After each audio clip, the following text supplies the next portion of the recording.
రాజకీయాల కోసం, vote bank కోసం నాయకులు రిజర్వేషన్స్‌ని తీసేయకపోయినా మనలో మన మాటగా ఎప్పుడు సోషల్ మీడియాలో కొన్ని క్వెషన్స్ వస్తాయి. లైక్ ఈ రోజుకి గూడా ఎందుకు రిజర్వేషన్స్ మెరిట్‌ని బట్టి గదా ఉండాలి అవకాశాలు. 90 మార్కులు వచ్చినోడేమో ఏడ్చుకుంటూ సూసైడ్ చేసుకుంటున్నాడు. 35 మార్కులు వచ్చినోడేమో ముందుకు పోతున్నాడు అనే మాట ఉంది. దీన్ని ఎట్లా కౌంటర్ చేస్తారు మరి మీరు? అంటే రిజర్వేషన్లు అంటే రాజ్యాంగం ప్రకారం ఎస్సీ, ఎస్టీ, బీసీలకు కల్పించిన అవకాశాలు అంతే కదా. హ్మ్. అది యాక్చువల్లీ రిజర్వేషన్ కాదు. అది హ్మ్.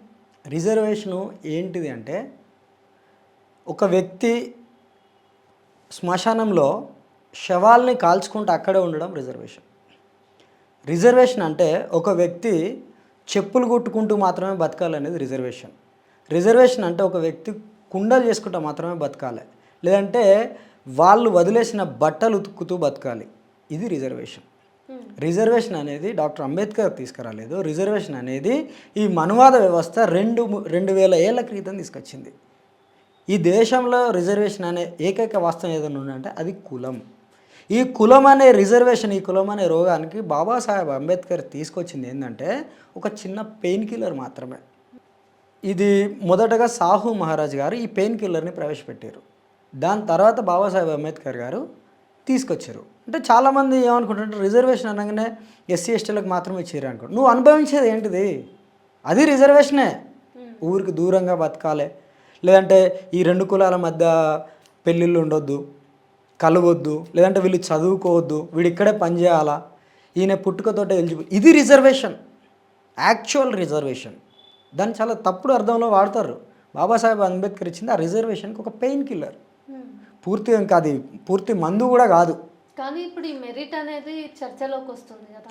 యా, మెరిట్ అంటే ఇప్పుడు ఎక్కడైనా మనము 5వ క్లాస్ పిల్లోడికి 1వ క్లాస్ పిల్లోడికి ఇద్దరిని ఒకే దగ్గర నిల్చోబెట్టి పోటీ పెడతామా? లేదు. ఒకవేళ పోటీ పెట్టాల్సి వస్తే ఏం చేస్తాము? 1వ క్లాస్ పిల్లోడికి కొన్ని ఫెసిలిటీస్ కల్పిస్తాం. నువ్వు ఎప్పుడైనా ప్లేయింగ్ ఫీల్డ్ ఈక్వల్గా ఉండాలి, ఆపర్చునిటీస్ ఈక్వల్గా ఉండాలి. అప్పుడు వాళ్ళిద్దరి మధ్య పోటీ పెట్టినప్పుడు బాగుంటుంది. అంటే ఇప్పుడు అంతా ఈక్వల్గానే ఉంది కదా. అంత ఈక్వల్గా ఎక్కడ ఉన్నది? ఒకవేళ అంత ఈక్వల్గా ఉంటే నిన్న ఈ మధ్య మన మిత్రులు షేర్ చేసుకుంటారు. ఐఐటి ఖరగ్పూర్లో ఒక 400 మంది ప్రొఫెసర్ పోస్టులు ఉంటే ఈవెన్ రిజర్వేషన్ ఉన్న 3 మాత్రమే ఓబీసీ ప్రొఫెసర్లు ఉన్నారు. ఎస్సీ ఎస్టీలో నుంచి 0 రిప్రజెంటేషన్. అంటే మీరు అన్నట్టు ఈక్వల్ ఆపర్చునిటీస్ అంటే ఒక్కరు ఉండరా? ఎందుకు లేరు ఒక్కరు? మరి రిజర్వేషన్స్ ఉన్నప్పుడు కూడా అట్లుంటే రిజర్వేషన్స్ తీసే. ఇక్కడ ఏమవుతుందంటే బాబాసాహెబ్ అంబేద్కర్ రాజ్యాంగం ప్రవేశపెట్టినప్పుడు ఒక మాట అన్నారు ఆయన. ఈ రాజ్యాంగం అనేది నేను రాసిపెట్టిన కరెక్టే, కానీ దీన్ని ఇంప్లిమెంట్ చేసేవాడికి కూడా గొప్ప మనసు ఉండాలి. ఒకవేళ వాడి మనసు చెడ్డదైతే ఈ రాజ్యాంగం ఉండి కూడా వేస్ట్ అని అన్నాడు. అంటే ఇక్కడ ఏమవుతుందంటే ఎగ్జామ్ పెట్టేది, క్వశ్చన్ పేపర్ ప్రిపేర్ చేసేది, మార్కులు దిద్దేది, ఇంటర్వ్యూలు చేసేది అంతే ఎవరు? సో కాల్డ్ కమ్యూనిటీ నుంచి. మనం చూస్తూనే ఉన్నాం కదా, సివిల్స్ ఎగ్జామ్లలో రిటర్న్ టెస్ట్లో ఎస్సీ ఎస్టీ బీసీలు టాపర్లు ఉంటారు, ముందు వరుసలో ఉంటారు. ఇంటర్వ్యూకి వచ్చేసరికి తక్కువ మార్కులు ఉంటున్నాయి. అంటే నీకు ఈక్వల్ ఆపర్చునిటీసే లేవు కదా. ఫస్ట్ నువ్వు ఈక్వల్ ఆపర్చునిటీ తీసుకురా. ఒకవేళ నీకు సమానమైన పోటీ కావాలన్నప్పుడు నీ స్థాయి అవకాశాలు వాడికి కల్పించబడాలి.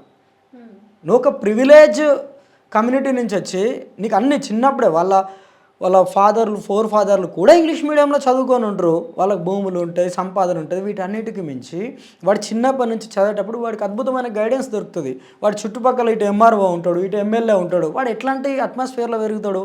ఒక కూలీ వేసుకునే కుటుంబం నుంచి వచ్చేటోడు ఎట్లాంటివి చూస్తాడు? అంటే ఇప్పుడు మీ నాన్న చిన్నప్పటి నుంచి కూలీ చేస్తూ నిన్ను పెంచిండు, నువ్వు కూలీ బిడ్డవి కదా, రా నేను నిన్ను మంచిగా డాక్టర్ని చేస్తా అని చెప్పి సీదా వన్ చేపట్టుకొని తీసుకుపోయి డాక్టర్ని చేసి స్టెథోస్కోప్ వేయడం అనేది కరెక్ట్ కాదు కదా. అది నిపుణత మీద ప్రభావం చూపిస్తుంది కదా.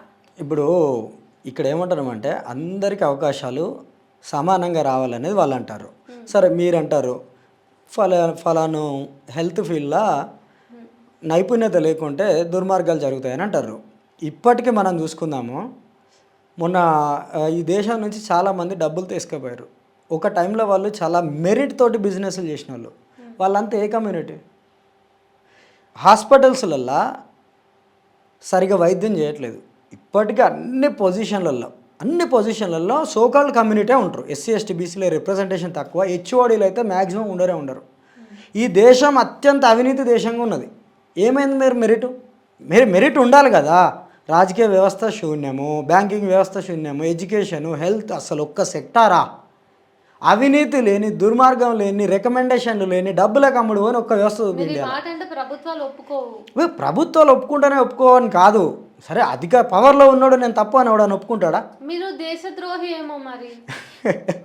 సో ఇదొక ముద్ర రాజకీయాల్లో బాగా అలవాటైంది. ఎప్పటి నుంచి అంటే ఇందిరాగాంధీ గారు ఈ బంగ్లాదేశ్ విభజన అప్పటి నుంచి ఈ దేశంలో అట్లాంటివి బాగా అలవాటైనాయి. ప్రభుత్వాన్ని వ్యతిరేకిస్తే లేదంటే వాళ్ళ పార్టీకి వ్యతిరేకంగా మాట్లాడితే, నాయకుడికి వ్యతిరేకంగా మాట్లాడితే దేశద్రోహులు అన్నది. ఒక్క దేశమే కాదు, తెలంగాణలో మొన్నటి వరకు కేసీఆర్ కూడా అదే అన్నాడు, నువ్వు తెలంగాణ ద్రోహి.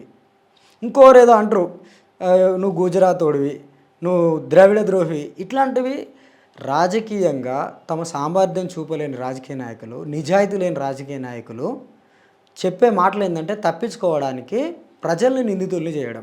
మాకంత సీన్ మాకు కాదనే కదా ఒక వ్యవస్థలో మిమ్మల్ని రాజులుగా వేసి మమ్మల్ని పాలించుర్రా బాబు అంటే, నాకు అన్యాయం జరిగిందని అంటే మళ్ళీ నువ్వు నన్ను దేశద్రోహం అంటాను. ఎవడు ఫెయిల్యూర్ ఇది? కానీ అప్పుడు పొలిటీషియన్స్ దగ్గర కూడా ఒక ఆసరా ఉంది కదా. ఇప్పుడు ప్రజలు మాత్రం సరిగ్గా ఉన్నారా? మీరు చెప్పినట్టు అన్ని వ్యవస్థలు దుర్మార్గంగానే ఉన్నాయి, కానీ ప్రజలు కూడా డబ్బులు ఇచ్చిన వాడికే ఓటేయటం, మందు పంచిన వాడికే ఓటేయటం, ఇట్లా ఓటును అమ్ముకుంటున్నారు కదా. ప్రభుత్వాలు వాళ్ళను ఆ పరిస్థితికి దిగజారుస్తున్నాయి.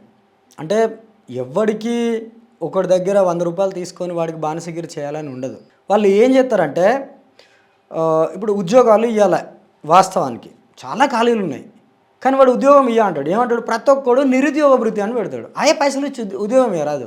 ఉద్యోగం ఇస్తే వాడు ఫీల్ ఎట్లా ఉంటుందంటే, ఇది నా సంపాదన, నా డబ్బులు అనేది కొంత సెల్ఫ్ రెస్పెక్ట్ తోటి ఉంటాడు. సెల్ఫ్ రెస్పెక్ట్ తోటి వాడు ఉండొద్దు. వాడు ఎట్లా ఉండాలంటే డిపెండర్గా ఉండాలి. డిపెండర్గా ఉండాలంటే జాబ్ ఇచ్చి సాలరీ ఇస్తే వాడు డిపెండర్గా ఉండడాడు, ఇండిపెండెంట్గా ఉంటాడు. అదే నిరుద్యోగ వృత్తి ఇచ్చినాం అనుకో డిపెండర్గా ఉంటారు. అంటే ప్రజలు ఇట్లనే తయారవుతారు. ఇప్పటివరకు ఎందుకు ఈ పేదలు ఉన్నారంటే రాజకీయ నాయకుల వాళ్ళు ఉన్నారు. డబ్బు అటే పోతాడు, పేదగా ఉన్నాడు, పేదగా ఎందుకంటే వాళ్ళని అట్లా ఉంచాలి. ఎవడని మాట్లాడినా పేదలు అనేవాళ్ళు లేకుంటే పేదోడు ఎందుకు, వాడి అవసరం అది. వాడికి 80 కోట్ల మంది ఇప్పటికీ రేషన్ బియ్యం మీద బతుకుతారు. ఇది గవర్నమెంట్ చెప్పే డేటా. ప్రధానమంత్రి చాలా గర్వంగా చెప్పుకుంటాడు, మా గవర్నమెంట్ 80 కోట్ల మందికి రేషన్ బియ్యం ఇస్తుందని. నిజానికి అది దరిద్రం. మీ దిక్కుమాలిన పాలన వల్ల 70 ఏళ్ళు అయినా కూడా 80 కోట్ల మంది ప్రజలు రేషన్ బియ్యం మీద బతకాల్సి వస్తుంది. అంటే వాళ్ళ కొనుగోలు శక్తి లేకుంటే వాళ్ళని ఆపుతారు. ఇంకా అంతకు మించి ఛాన్స్ ఉండదు. ఒక లైఫ్ స్టైల్లో బతికినోడు వాడికి ఇవన్నీ ఏం తెలుసు? వాడు ఇస్తే తీసుకుంటాడు, అలవాటు చేస్తారు. అండ్ మీరు తెలివైన వాళ్ళు కదా. ఒకవేళ అట్లా అంటే మీరు ఎమ్మెల్యేలు, మంత్రులు, చీఫ్ మినిస్టర్లు మీరెందుకు? ఒకవేళ ప్రజలే నిజంగా తెలివికలలో అయితే ప్రజలు అమాయకులు. వాళ్ళని ఇంకా అమాయకులు వేసి, మూర్ఖులు వేసి వీళ్ళు పాలిస్తారు. బాధ్యత పాలకులకు ఉండాలి, ప్రజలకు కాదు. అమ్ముడు పోతారు అంటే నాయకులు అట్లా అమ్ముడు అని సమాజాన్ని తయారు చేయాలి.